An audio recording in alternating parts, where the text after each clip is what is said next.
अजमेर के पुष्कर में आयोजित अंतर्राष्ट्रीय पशु मेला सैलानियों के लिए आकर्षण का केंद्र बना हुआ है। मेले के साथ ही पुष्कर सरोवर में संत और श्रद्धालु आस्था की डुबकी लगा रहे हैं। देव उठनी एकादशी से पुष्कर सरोवर में श्रद्धालु बड़ी संख्या में स्नान कर रहे हैं। ऐसी मान्यता है कि देव उठनी एकादशी से कार्तिक पूर्णिमा तक प्रवास कर पुष्कर सरोवर में स्नान करने से मनोकामनाएं पूरी होती हैं।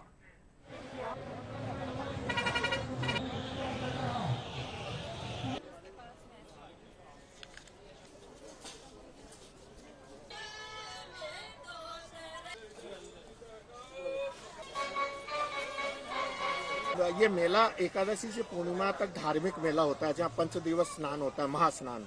और पशु मेला मैं आपको बताऊं, जब मुगल काल था यहाँ और धार्मिक मेला होता है, तो धार्मिक मेले में किसान यहाँ यात्रा करने आते थे। तो साथ साथ उस समय जो व्यापार का जो तरीका था, वो पशुओं का आदान प्रदान होता, जो खरीदारी बेचान करता, मतलब धन जिसको कहते थे वो पशुधन कहलाता था। तो धार्मिक यात्रा भी हो जाए और व्यापार भी हो जाए। भाई पशुओं बैल से खेती होती थी, ऊँटों से ढलान ये सामान ढुलाई का काम होता था।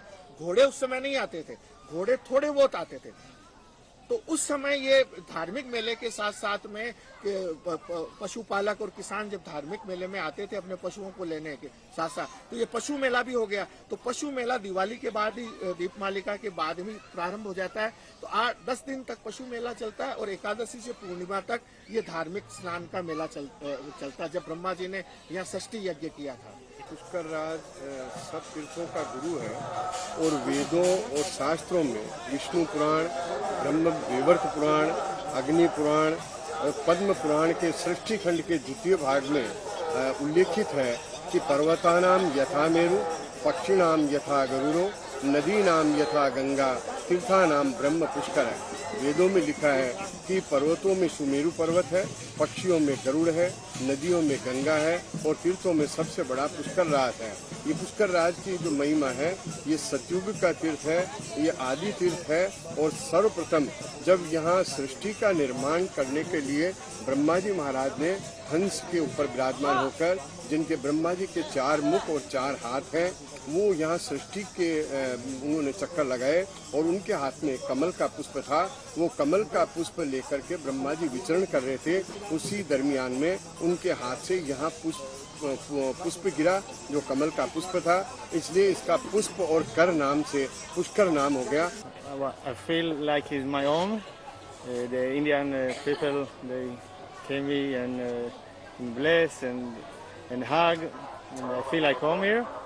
It's the first time in India, and I feel the connection with the Indian people, with the food, with the culture.